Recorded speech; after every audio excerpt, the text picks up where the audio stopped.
Welcome to one of the holy shrines of digidevotion, an electronic superstore. A temple of technology where men come to worship those things that help them see the bigger picture.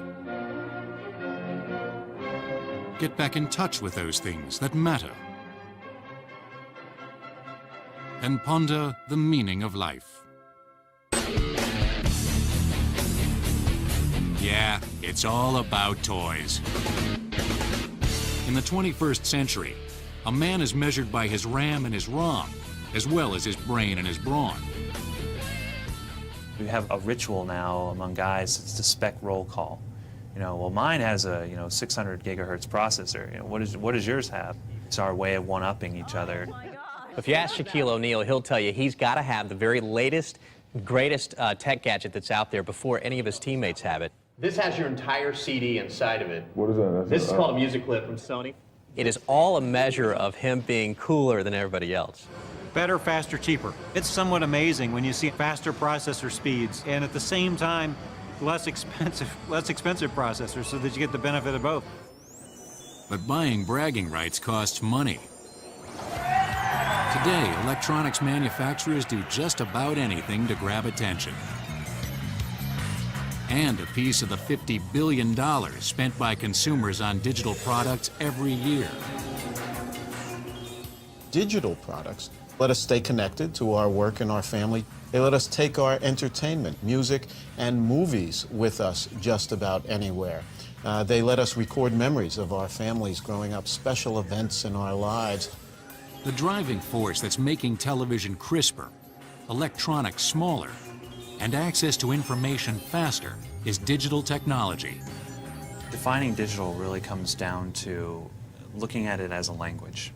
We've all heard about ones and zeros and the binary language and all of that. And digital is really a way of expressing content in a binary way. So when you look out at the world, you see images, you hear sounds. It's taking all of that and making it into a language that the computers and the machines can understand.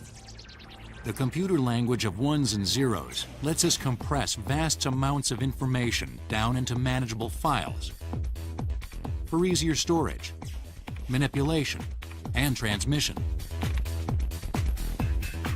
Every year, manufacturers introduce new digital products.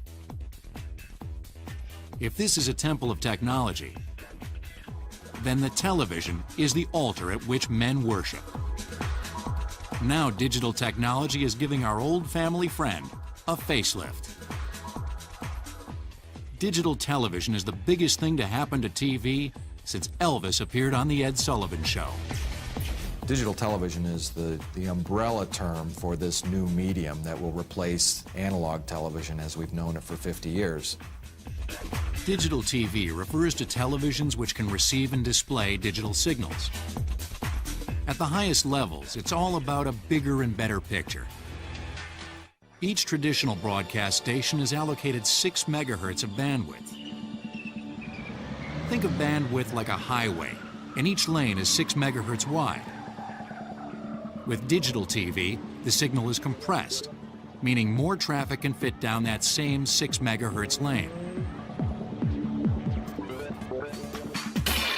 One reason it can do this is because a lot of the visual information doesn't change from frame to frame. Digital compression lets one frame of video borrow from the previous frame information that didn't change.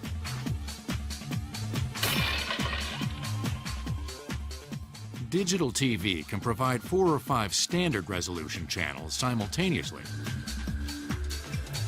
Or a station can choose to devote all of the allocated bandwidth to the ultimate couch potato experience, high-definition television, HD TV.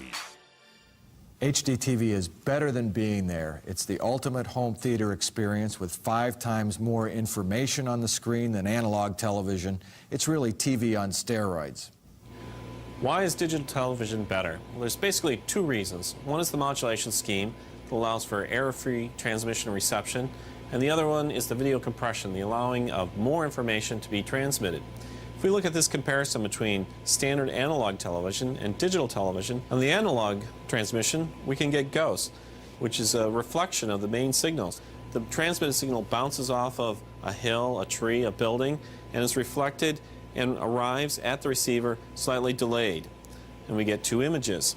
The other problem that can occur with an analog receiver is snow, a weakening of the signal, which would show up as kind of a splotchy or staticky picture. We see the digital picture here. Not only is it flawless, with no interference or ghosts, those types of things, but it's a denser picture. It has more pixels, and it's a widescreen ratio.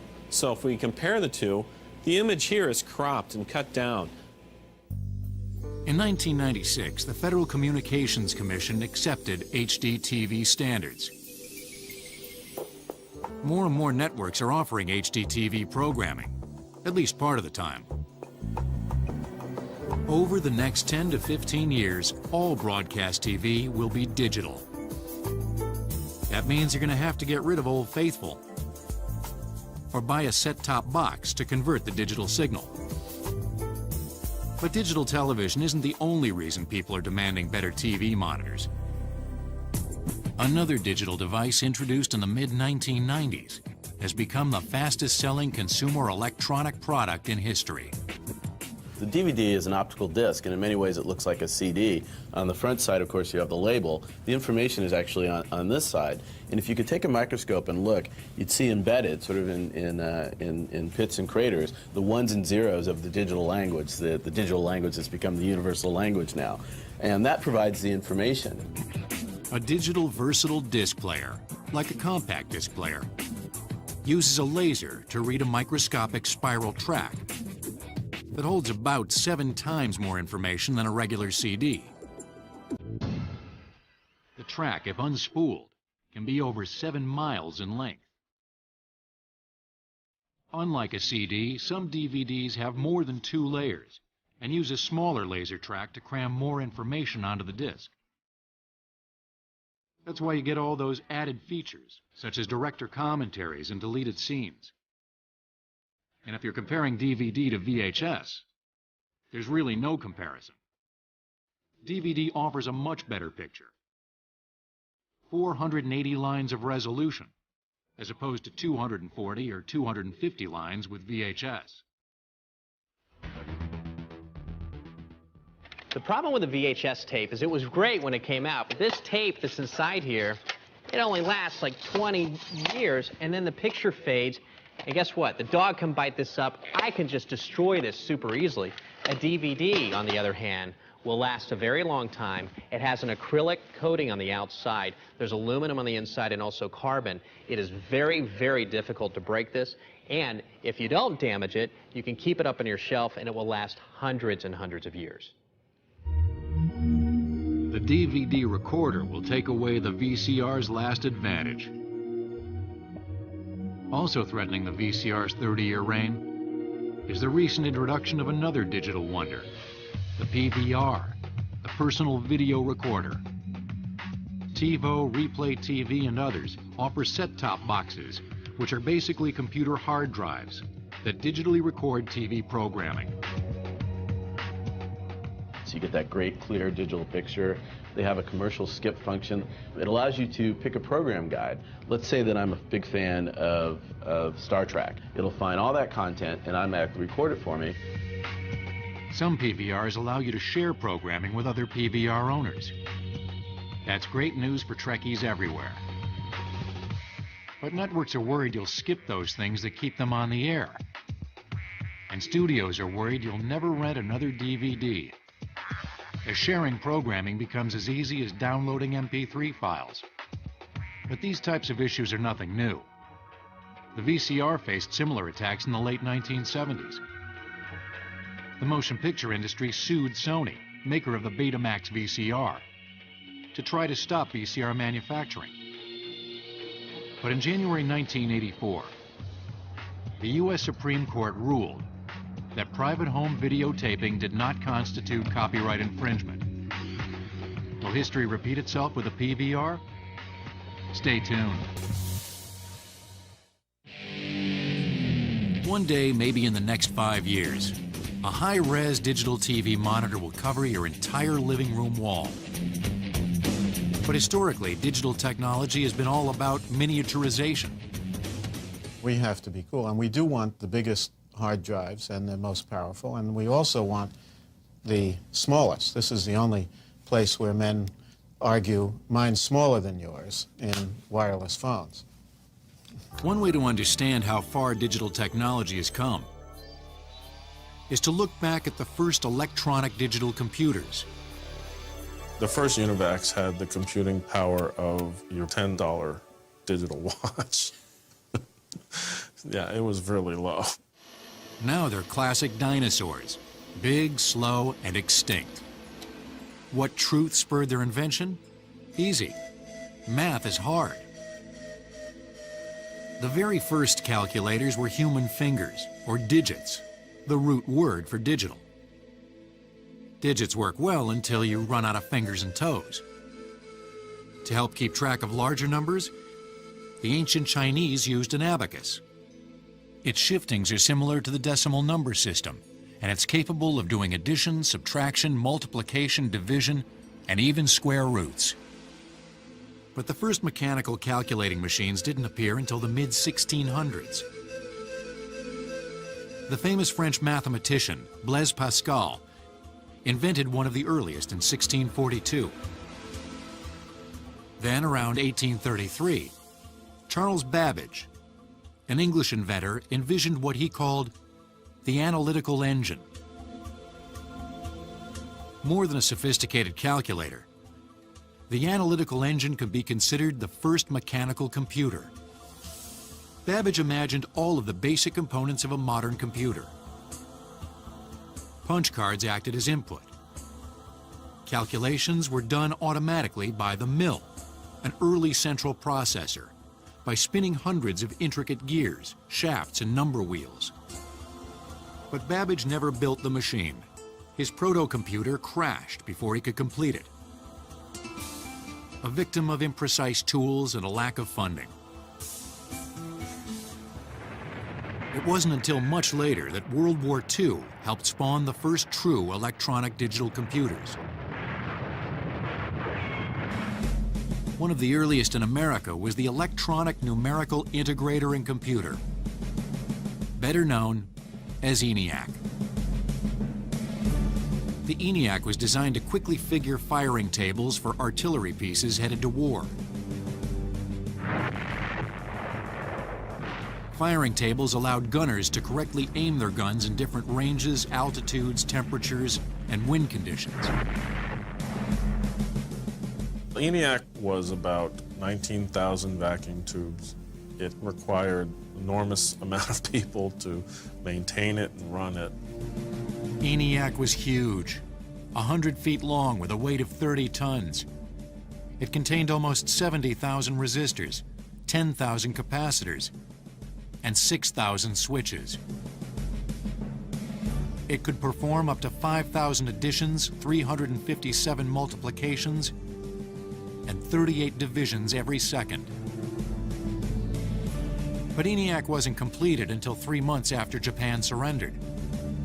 Nevertheless, ENIAC was a milestone. ENIAC really showed the entire world that it was possible to take the concept of a digital electronic computer and make it run. In 1951, the Remington Rand Company introduced the UNIVAC, the first computer to be sold commercially. It cost a mere $1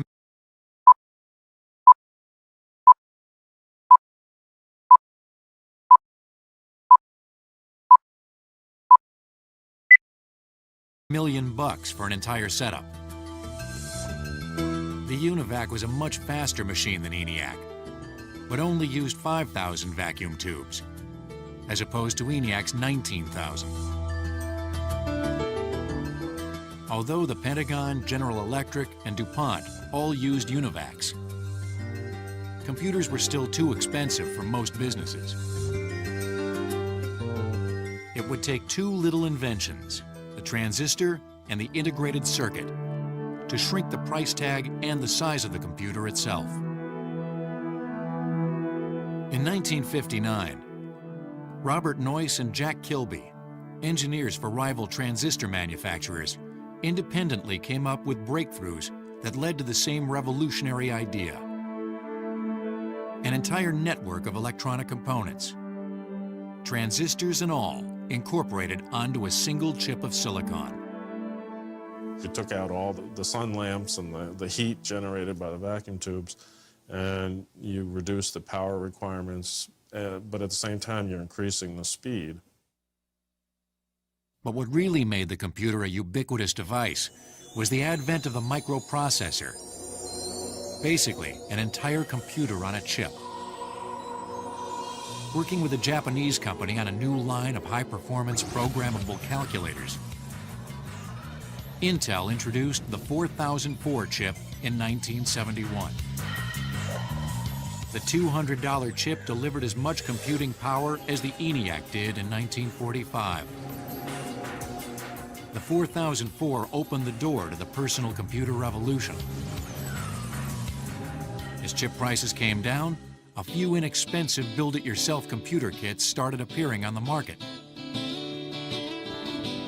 The Altair was one of the early kits introduced in 1975. It was touted as the world's first mini-computer kit to rival commercial models. At $400 per kit instead of $25,000 for a commercial computer, the Altair generated a lot of interest. This is an Altair 8800 computer, and to program it, you had to flip these switches 8 at a time relatively quickly in order to have it do what you wanted it to do. Each flip of the switch represented one bit of information. It was capable of running word processing programs and accounting programs. This was really the computer that started the personal computer revolution in the United States. Obviously, the term computer-friendly would have to wait. But two guys from San Francisco wanted to change that. Steve Jobs sold his Volkswagen, and Stephen Wozniak sold his HP calculator to finance the Apple Company and introduced the Apple II computer in 1977.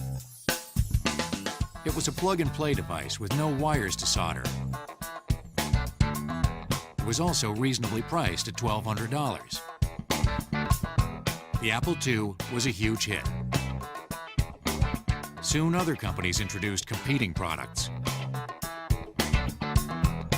Hoping to take a big blue bite out of Apple's market share, IBM introduced their version of a personal computing device, simply known as the PC, in 1981.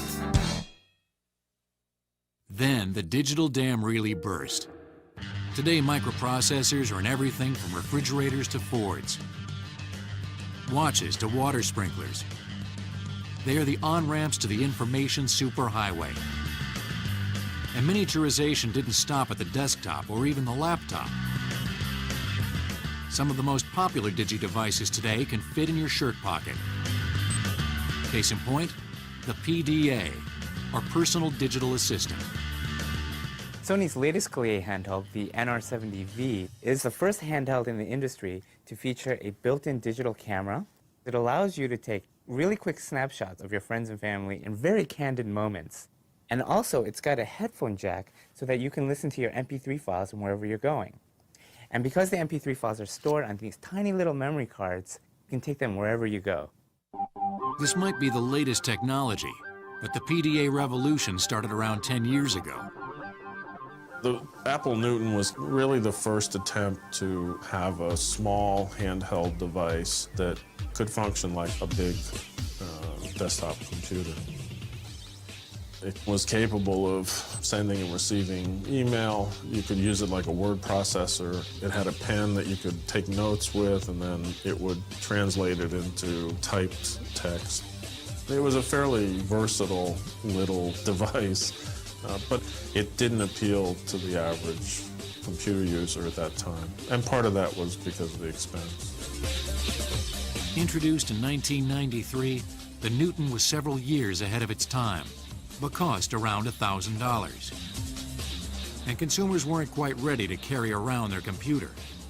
However, that would soon change. In the late 1990s, PDAs exploded in popularity, thanks in part to the introduction of the less expensive Palm Pilot. Since then, PDAs have become faster, smaller, and cheaper still. Now digital technology is even blurring the line between the various devices. I used to have a pager and a cell phone and a handheld organizer and digital music players. Now you can have all of those in one handy little package. I call them kind of the electronic Swiss Army knife.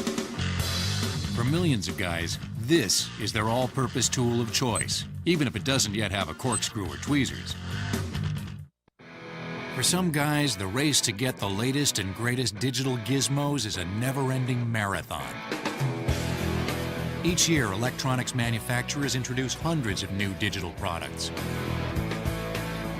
Several of today's hottest digital products combine two of man's favorite passions: photography and instant gratification. The cool, neat thing about a digital camera is, you know, you take a shot and you look in the back. Do I like it? I see it right away. 1 hour film developing too long a wait? Join the consumers who purchased 6 million digital cameras in 2001. They're becoming so successful, film may one day be a thing of the past. The heart of most digital cameras is the charge-coupled device, the CCD, which converts light into electrical charges. The CCD is covered with diodes called photosites, which are sensitive to light. An analog to digital converter reads each photosite's value and changes it into digital information in the form of a pixel, a small discrete element that, along with many others, makes up an image. It might seem like the newest technology, but the roots of digital photography date back over 30 years. In 1969, Willard Boyle and George Smith, working for Bell Labs, came up with the idea for the CCD. Hoping the CCD could one day produce high-resolution still images, NASA and other government agencies poured money into improving it. Texas Instruments worked with NASA in the late 1970s and early 80s on digital cameras that would eventually find their way onto the Hubble Space Telescope and the Galileo spacecraft, which investigated the planet Jupiter. The Galileo orbiter produced the equivalent of a 2.5 megapixel image, photos that were out of this world. By the mid-1990s, people on this planet also had access to digital cameras. In 1994, Kodak manufactured and supplied the world's first completely digital consumer camera to Apple Computer, the Apple QuickTake 100. It was around $1,000, so it was still a little expensive, and you really didn't, know what you had. It's like a traditional camera. The next step in digital cameras was the Casio QV10. This came out in March 1995, and what we did is added an LCD screen on the back so that when you take a picture, you can actually know you took a good picture. If you didn't like it, you deleted it. In a few short years, the resolution of digital cameras increased dramatically. Digital cameras are rated by megapixels. That's the number of photosites on each CCD. The higher the megapixel rating, the higher the resolution. Experts say a 2 megapixel camera will produce a suitable 5x7 image. Although it would take a 6 or 7 megapixel digital camera to approximate the true resolution of a 35mm film camera, a 4 megapixel camera is sufficient for 8x10 enlargements.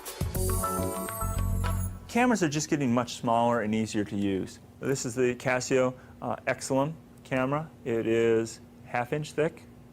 It is the size of a business card, basically. 2 megapixel lens. This is about 7 to 8 times more resolution than the early digital cameras. Even higher megapixel cameras are getting smaller and providing more options. Here, for example, is one of our 4-megapixel cameras made by Konica. You know, it doesn't hold film, it holds digital media, but it holds more than one form of digital media. Flash memory cards are like little removable hard drives with no moving parts, which can store images, MP3s, or other files. So whether it be a memory stick, that can fit into this. We call it a dual slot. Or an SD card, that can also fit into this. And so now, you know, the consumer has their choice of media to use as well. And for all you James Bond types, the next time you have to save the world, don't forget your wristwatch digital camera. Who knows when it'll come in handy? Speaking of films, what guy hasn't gone to the local multiplex and said, I could make a better movie than that? Now, thanks to digital video cameras, you've got your chance. The digital camera is enabling people to become Steven Spielberg overnight. You're seeing people who are able to get a camera, go out on the street, tell their own story, share it on the internet, share it with a friend, put it on a CD, put it on a DVD, share it with the world, and get discovered in Hollywood. Well, it might take a little more than that, but it's certainly getting easier to make a movie. Sony Electronics introduced the first mini DV camcorder, the DCR VX1000, in 1995. This camcorder revolutionized the consumer camcorder market because it provided an ultra-compact format offering high-quality digital video and CD-like sound. When the DCR VX1000 was introduced in 1995, it cost around $4,000. But it recorded on digital tape, which is about 1/10 the size of a VHS tape, yet had over twice the resolution. Since then, cameras have gotten even smaller.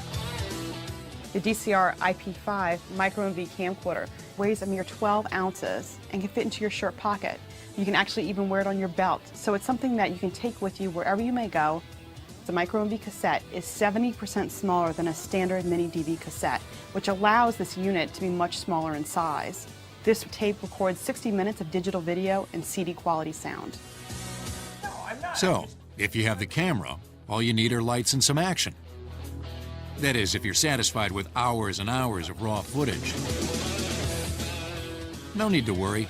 Today's desktop editing tools can help whittle that film down to a mere 3-hour epic. Apple Final Cut Pro is the end-all de facto most incredible editing system on a computer. Enables any guy, in fact any grandma, to go onto their computer and truly understand how to get the video out of a camera on a digital basis, put it into your computer, and make some sort of magic. Today's desktop editing tools such as Final Cut Pro, which costs less than $1,000, rival top-end professional editing systems. So now there's no excuse for not doing your movie. Shoot it, cut it, and let people watch it and say, I can make a better film than that. What do you mean? Playing music loud? It's a guy thing. And you have to thank digital technology for giving those dynamite decibels crystal clarity. More than 20 years ago, a 5-inch round piece of plastic revolutionized the music industry. Literally. In the late 1960s, Philips Electronics started working on an optical recording disc that eventually became the CD. After more than 10 years of development and a partnership with another industry giant, Philips and Sony finally brought CD music to the ears of consumers. Back in 1978, we created a proposal that was presented at a digital audio disc convention to over 35 companies throughout the world. We presented this as a successor to the vinyl LP. Sony and Philips knew there was something better than vinyl or even audio tape. But making the compact disc posed several technical obstacles. Sony engineers worked to develop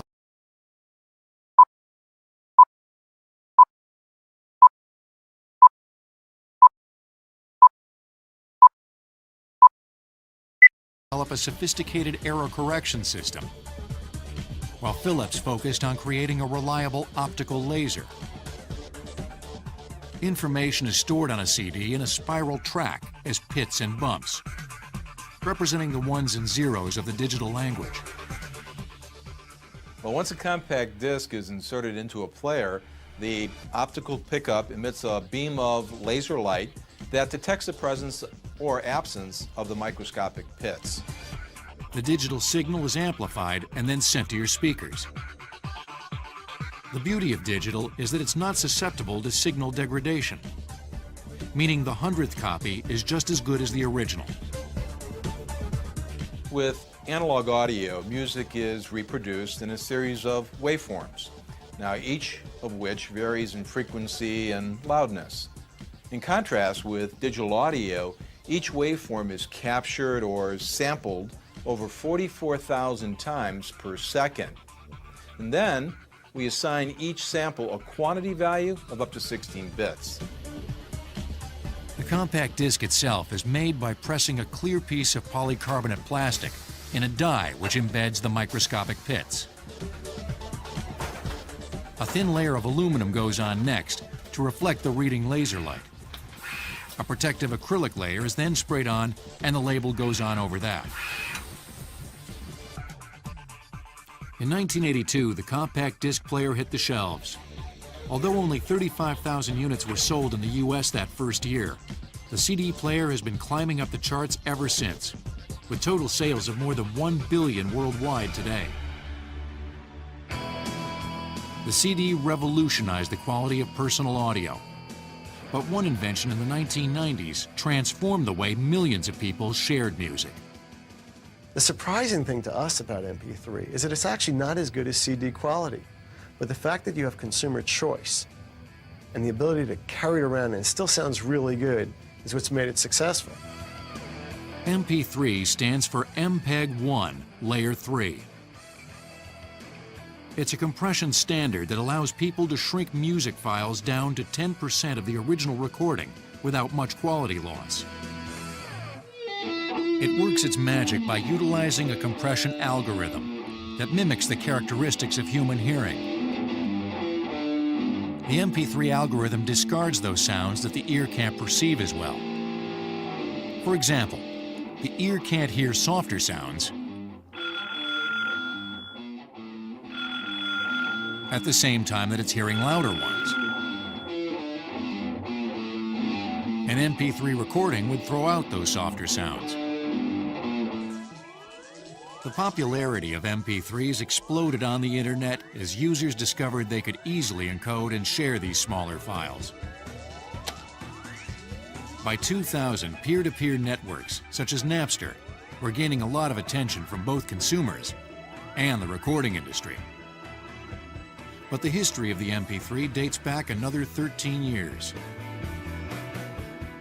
In 1987, Karl Heinz Brandenburg, a modest German scientist working with the Fraunhofer Institute in Erlangen, Germany, started working on a compression system that would become MP3.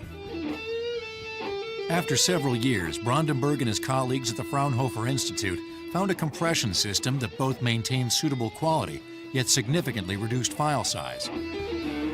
In 1992, the Moving Picture Experts Group, an association in charge of developing international standards for compression, adopted the MPEG-1 standard.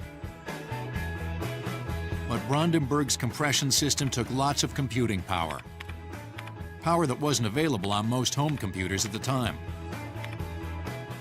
Their colleagues were saying, well, it's all very nice, but it's just too expensive. No one is ever going to have that much compute power available, so this is just simply an academic exercise. And consequently, Karl-Heinz put it up on the shelf, and no one really looked at it for the next 5 years.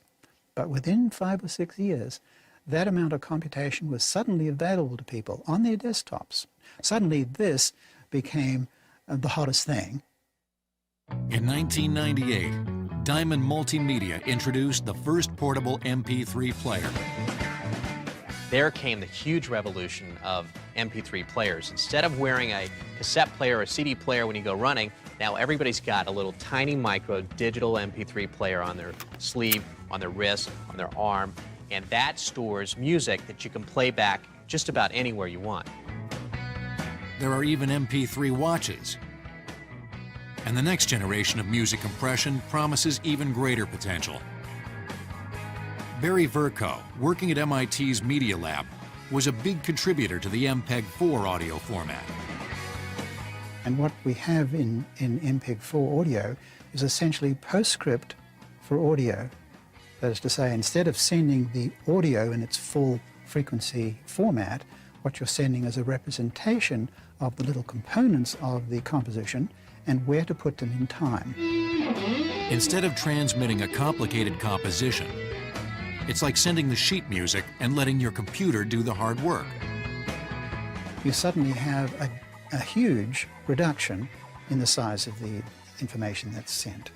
Where MP3 was 10% of original PCM, this is 10% of that.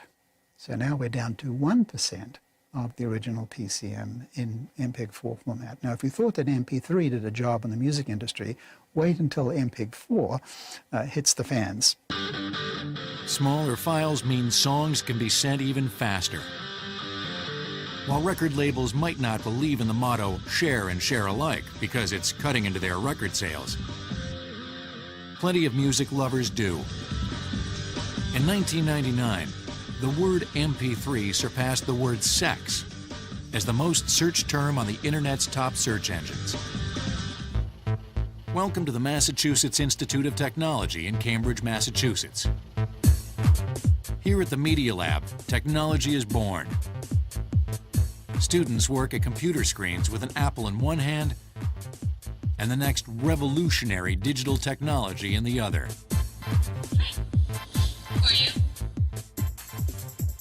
Tired of that computer screen?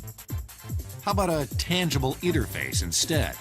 The idea of tangible interfaces is that we're bringing digital information out into the physical environment.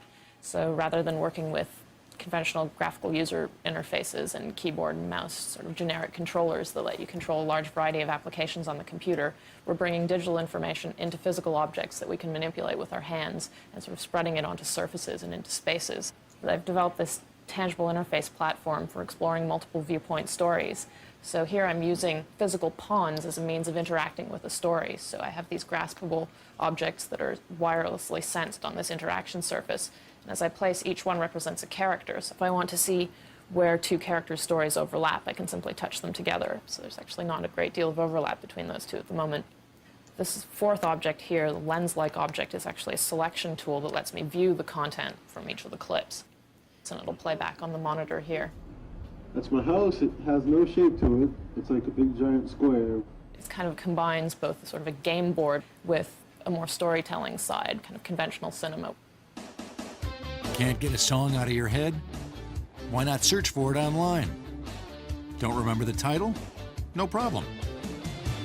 The system we built is called a query by humming system. It allows the user to search for music by humming the melodies. The first step is I record my hummed query.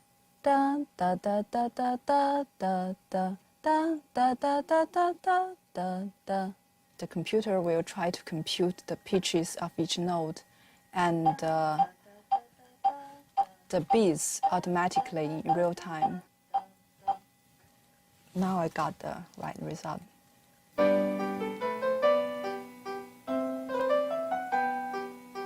That's the result returned by the server. It thinks this is the most similar song in the database. Sometimes the applications aren't clear-cut today, but these guys are working with the seeds of the technologies that you're going to die to have in 5 years. This is the handheld device that we deliver the video to. It's equipped with a location detection system, in this case GPS, and also a wireless network card that we use to talk to the server and to receive the video. A person's position would trigger streaming video. Ideal if you're needing information about a restaurant you're standing in front of, or in this case, for entertainment purposes. The idea behind this murder mystery story is that you follow different characters around campus and try to determine who killed this professor. So each clip is associated with a location, which is associated with GPS coordinates. New clues and characters will be fed to the device depending on your location. But entertainment is only one application for this type of program. The MIT Media Lab has been working on the concept of location-aware video streaming for several years. In the future, knowing about the world is very different because this media will exist out there and you can actually know about things as you're about to ask the question about them. We drive through landscape. These are beautiful landscapes, but we know very little about them. What if in your car that will be instrumented with viewable apparatus, your kids could actually hear about a fossil that was found in rock that you're driving through 363 million years ago? It's like knowing the answer before asking the question. By knowing where a person is in time and space, a computer could feed audio and visual information to a person about anything and everything around them. You wear a pair of glasses. That glass has a viewable screen positioned right here. That screen is see-through, so when you're looking at an exhibit, you see that exhibit fully. But when you want to see a background piece on that exhibit, it comes to you, and you see that in the little screen. Now the push is to connect everyone using wireless technology. Here's one of the latest inventions to combine the wireless concept and miniaturization. It's what's called a wearable computer. A small computer similar to a PDA provides internet access and other applications. Those fashionable glasses contain a display screen, and the small device she's holding is a one-handed keyboard. But future digital devices won't necessarily be ones you wear. They may well be part of you, literally. Before long, you might be able to buy an ocular implant to improve your vision. How about a molar phone implant? Students at the Royal College of Art in London are working on it. So maybe digital boys' toys help define who you are. But in the future, they just might be who you are.